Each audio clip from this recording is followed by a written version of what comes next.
Siklus daur. Siklus daur air. Apa maksudnya ini? Oh iya. Oke. Masih ingat ya? Pekan lalu kita sudah belajar tentang daur biokimia. Ya. Masih ingat ada berapa macam daur biokimia itu? 5. Apa saja? Daur karbon, daur nitrogen, daur air, jadi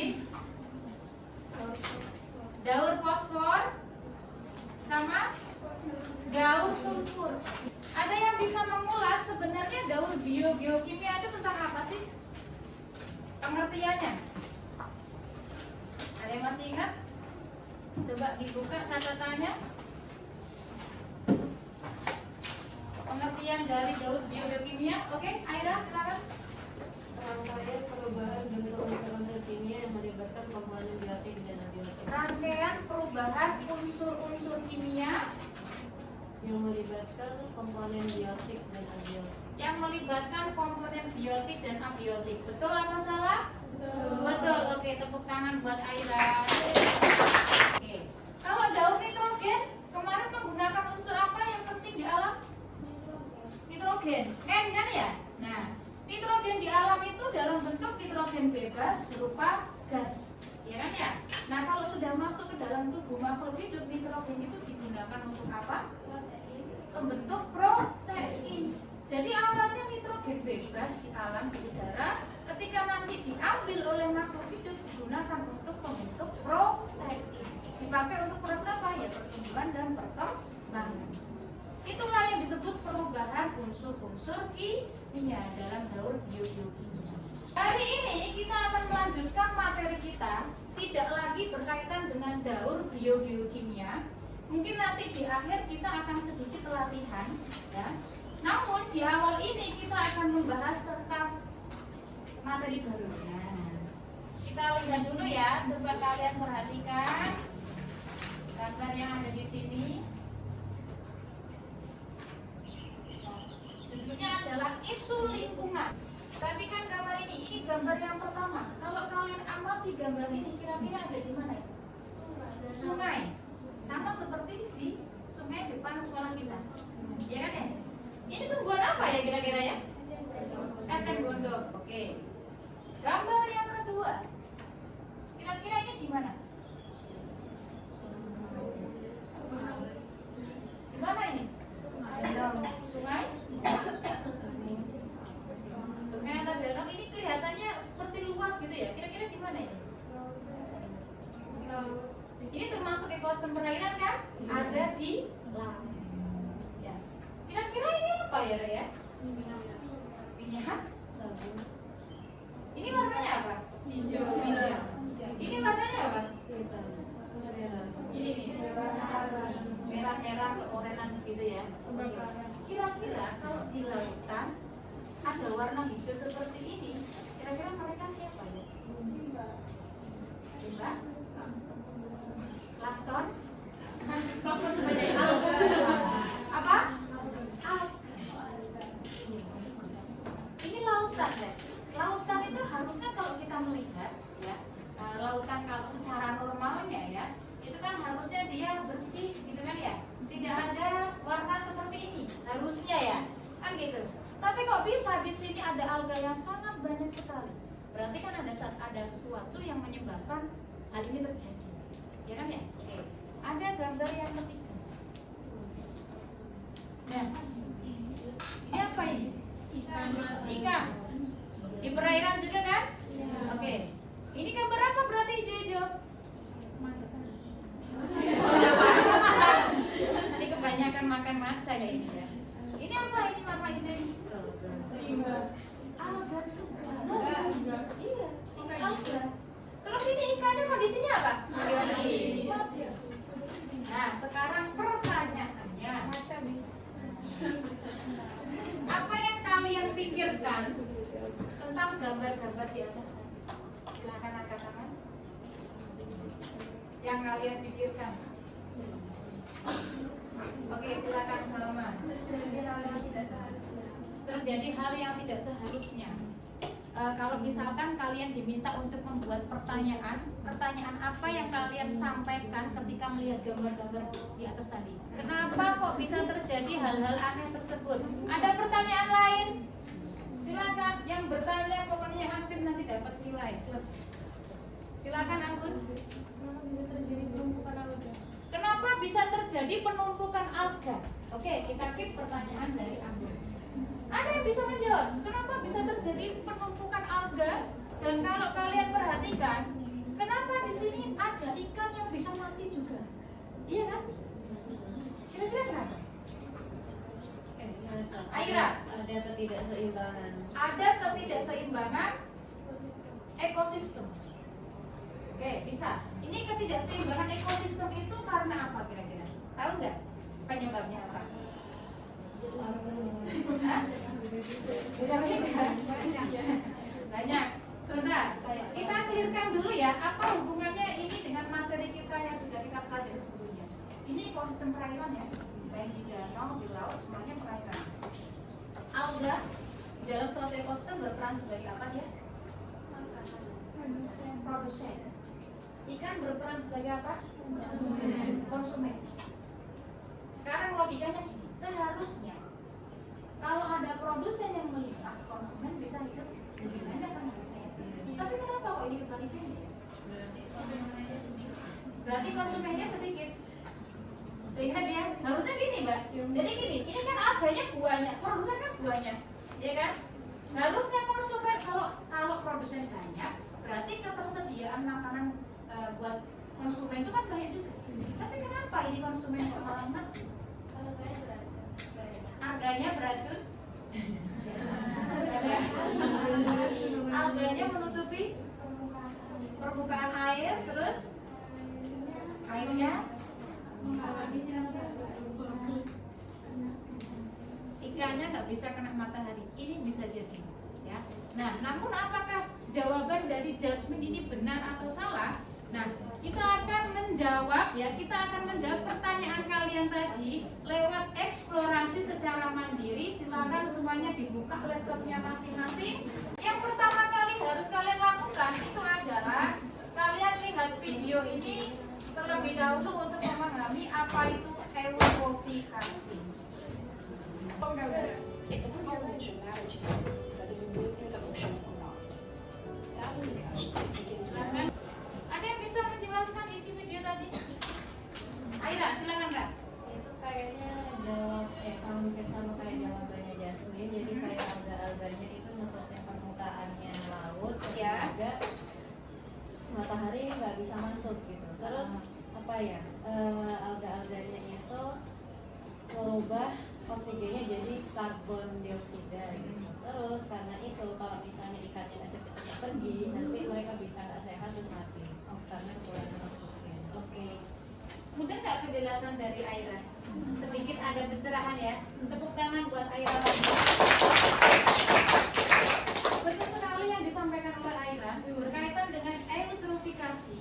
Tadi di video ini dijelaskan bahwa eutrofikasi itu adalah gejala di mana alga itu kan numpuk di suatu permukaan air, ya kan? Di atas. Kemudian tadi ada ikan-ikan pada mati. Jangan lupa untuk memberikan nama lengkapnya ya. Nama lengkapnya kalian siapa, kelasnya berapa. Untuk fase 1 ini silakan dilewatin aja karena kita sudah nonton videonya tadi. Fase 2-nya di sini definisi dari fenomena eutrofikasi itu apa? Silakan dibaca sendiri nanti ya. Kemudian kalian diminta untuk menginvestigasi ya. Sebenarnya di dalam suatu ekosistem itu ada apa aja? Di sini sudah ada informasinya ya. Kemudian ini penyebab ya. Dijelaskan juga penyebab eutrofikasi itu apa? Dijelaskan di sini ya. Ini kurang besar. Kalau di laptop kalian mungkin akan kelihatan lebih jelas, lebih kecil ya. Sebenarnya penyebab utama dari eutrofikasi itu dijelaskan di sini. Ya, ada agricultural runoff ya dan seterusnya itu. Kemudian di fase 4 kalian diminta untuk mengkategorikan dampaknya ya. Jadi dampak dari eutrofikasi itu apa? Nanti dijelaskan di sini, kalian tinggal ngedrag aja sebagai contoh biological effect alga bloom kayak gini. Nah, itu kalian gerak ke sini. Gitu ya? Bisa dipahami ya? Oke. Silakan dicoba.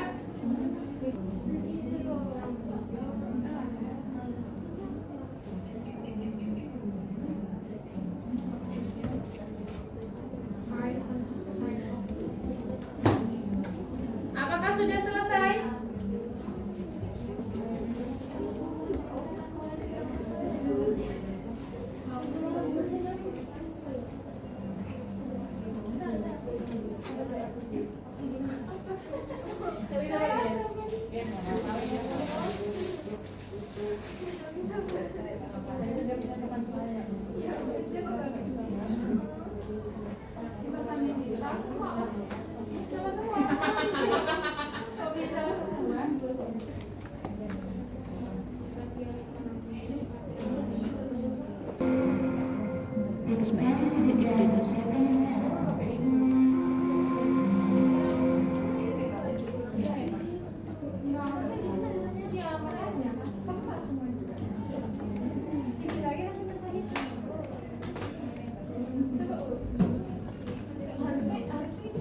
Berapa skornya? Dapat skor berapa tadi? 100. Betul semua ya? Iya, betul semua. Alhamdulillah. Luar biasa, sudah bagus nih. Oke, baik. Sekarang kita bahas bersama-sama ya. Oke. Perhatikan. Untuk kita mulai dari pengertian eutrofikasi. Ya. Ada yang bisa menyampaikan pengertian dari eutrofikasi itu apa? Silakan angkat tangan. Ayo silakan angkat tangan. Pengertian eutrofikasi. Silakan. Oh, Davinka, silakan. Yang keras, yang keras. Boleh berdiri Mbak biar kelihatan teman-temannya. Terutama di nitrogen dan fosfor yang menyebabkan pertumbuhan alga dan pertumbuhan air yang berlebihan. Ketika nutrisi ini tergabung keseimbangan alami di ekosistem air. Oke. Pengertiannya ya, eutrofikasi adalah proses di mana apa tadi Pak awal-awal? Di mana suatu perairan menjadi terlalu kaya akan nutrisi. Oke. Di mana suatu perairan menjadi kaya akan nutrisinya. Berarti nutrisinya banyak. Nutrisinya berupa apa tadi? Alga. Nitrogen dan fosfor. Kira-kira berasal dari mana itu nitrogen dan fosfor itu bisa sampai ke lautan? Nah, bisa dari banyak kan ya tadi ya. Ada dari kalau di sini kita menginvestigasi penyebabnya, penyebab dari nitrogen dan fosfor itu bisa menumpuk di lautan. Itu yang pertama adalah apa tadi? Agrikultura itu apa? Berarti berkaitan dengan pertanian. Dalam hal ini yang menyebabkan nitrogen dan fosfor bisa menumpuk masuk ke dalam lautan itu disebabkan karena limbah pertanian.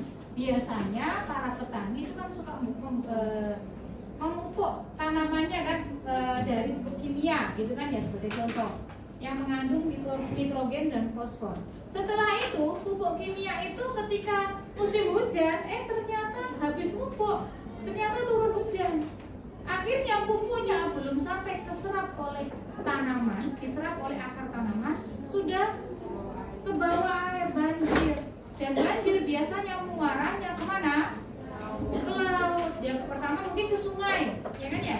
Setelah ke sungai, sungai kan muaranya ke laut, ya kan? Akhirnya numpuk di lautan, numpuk di sungai, dan menyebabkan sungai dan lautan itu penuh akan nutrisi. Ya sama, Rek. Tumbuhan, alga itu nutrisinya juga sama, yaitu butuh pupuk seperti ya kayak tadi nitrogen dan fosfor dipakai untuk proses pertumbuhan dan perkembangannya. Kalau pupuknya melimpah, ya pertumbuhannya meningkat pesat sehingga terjadi yang namanya blooming alga. Blooming itu artinya meledak, alganya itu dalam jumlah yang sangat banyak. Sampai sini bisa dipahami? Itu salah satu penyebabnya. Sebenarnya ada banyak lagi penyebab yang lain. Nah, sekarang dampaknya eutrofikasi, ya. Gejala eutrofikasi buat lingkungan itu apa? Ada yang bisa menjelaskan dampaknya? Kalau kalian mengerjakan LKPD ini tadi, ini ada dampak secara biologi, secara lingkungan dan sosioekonomi.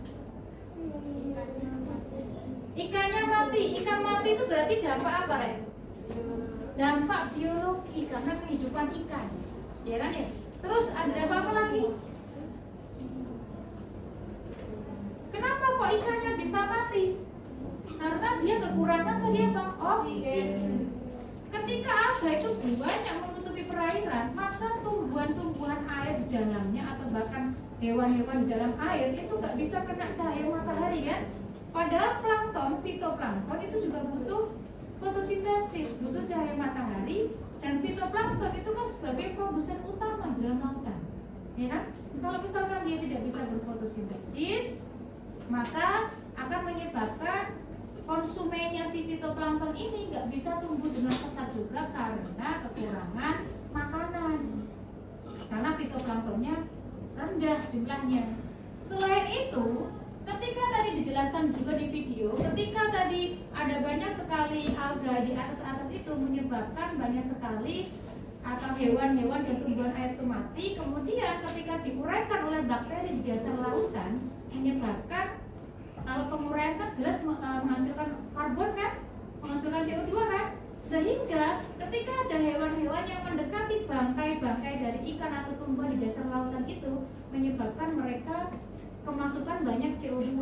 Yang dihirup itu bukan oksigen tapi CO2, sehingga mereka banyak mati.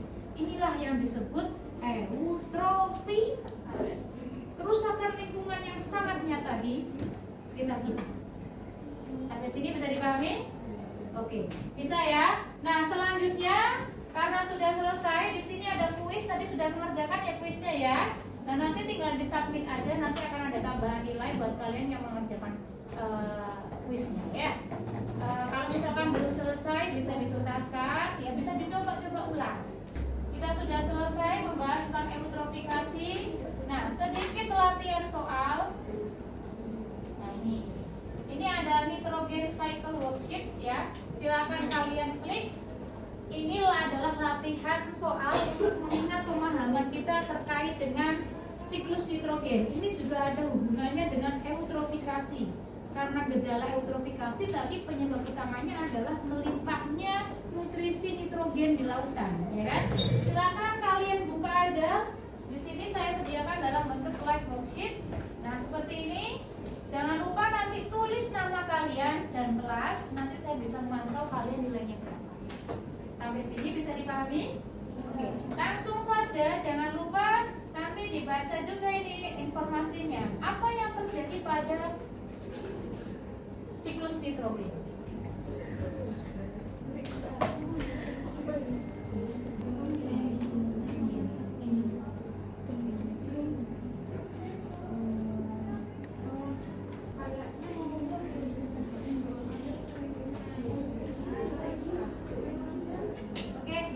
Selanjutnya kita bahas ya, karena waktunya tinggal sedikit.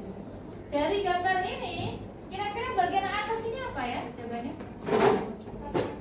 Atmosferik. Ini adalah nitrogen bebas yang ada di atmosfer. Siapa yang memfiksasi di sini? Bakteri, ya kan? Difiksasi itu artinya diikat oleh bakteri. Nah, selanjutnya yang mengubah amonium menjadi nitrit itu adalah nitrosococcus. Yang mengubah nitrit menjadi nitrat itu adalah nitrosomonas. Kemudian selanjutnya nitrit ini akan diambil ya oleh para tanaman atau tumbuhan. Prosesnya ini namanya adalah asimilasi. Asimilasi itu dalam dunia biologi artinya adalah pengambilan nutrisi berupa nitrat ini oleh akar tumbuhan. Kemudian nanti kan nitrat itu kan ada unsur N-nya di sini kan. Nah, nitrogennya nanti akan diubah menjadi pembentuk protein. Kalau dalam tubuh tumbuhan berarti namanya protein nabati. Nah, selanjutnya tumbuhan dimakan oleh hewan nanti berubah menjadi protein hewani. Nah, kalau kita manusia makan keduanya, kita dapat asupan protein nabati dan hewani. Paham di sini? Tapi mereka sama-sama protein, ada unsur N-nya, nitrogennya. Nah, selanjutnya di sini hewan dan tumbuhan kalau mereka mati akan diuraikan oleh siapa ini? Dekompose. Ditaruh di sini. Sampai sini bisa dipahami? Selanjutnya di sini ada lagi nih. Ini tinggal satu sudah pasti adalah bakteri denitrifikasi. Artinya apa?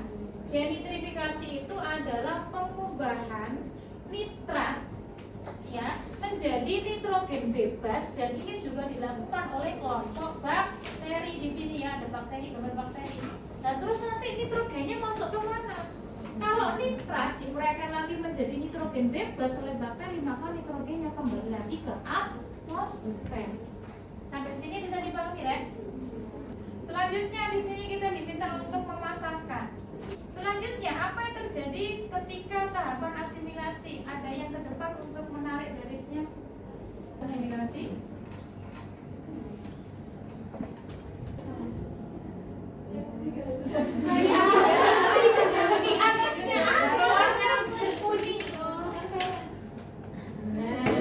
Oke, gitu ya. Kita buat kali. Untuk tahapan ini sudah selesai. Kita kembali lagi ke awal ya. Nah, sampai sini ada yang ingin ditanyakan terkait dengan nitrifikasi dan kawan-kawannya dalam tahap siklus nitrogen tadi? Atau ada yang ingin ditanyakan berkaitan dengan eutrofikasi tadi? Silakan. Sudah paham? Oke. Saya minta tolong ada satu anak yang bisa menyimpulkan pembelajaran hari ini. Tadi kita sudah belajar tentang eutrofikasi. Sebenarnya ada permasalahan ekosistem juga di situ. Ya. Gimana tadi terjadi penumpukan alga itu, terus kok bisa ikannya tuh mati. Kita juga udah belajar cara yang ada di soal itu. Oke, mengerjakan soal ya. Oke. Ada lagi tambahan? Tidak ada. Oke, tepuk tangan buat Abu.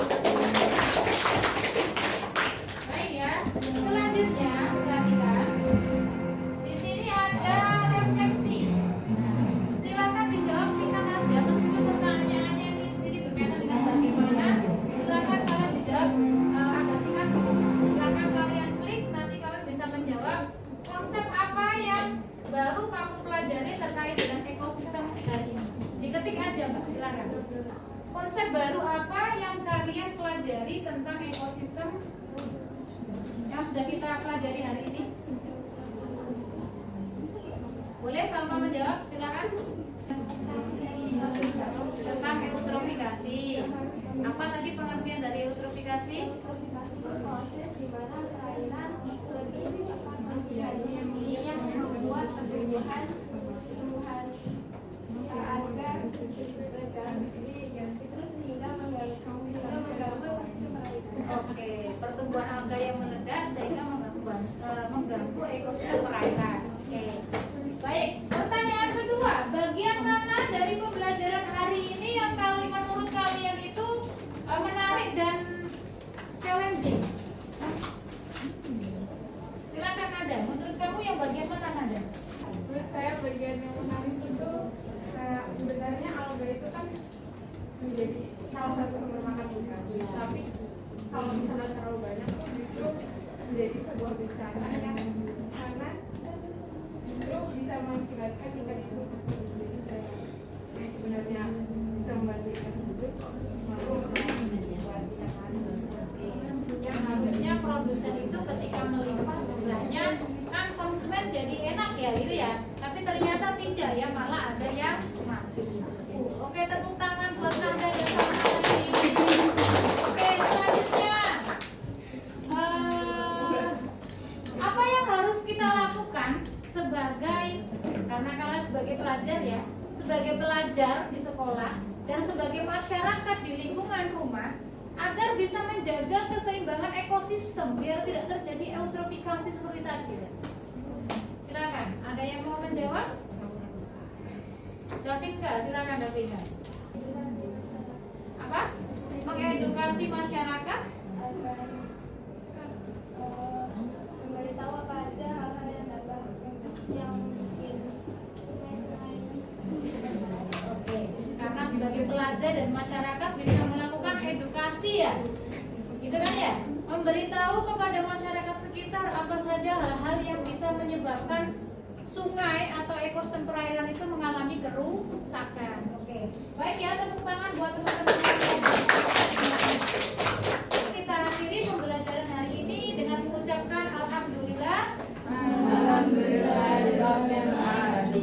Terima kasih. Wassalamualaikum warahmatullahi wabarakatuh. Waalaikumsalam warahmatullahi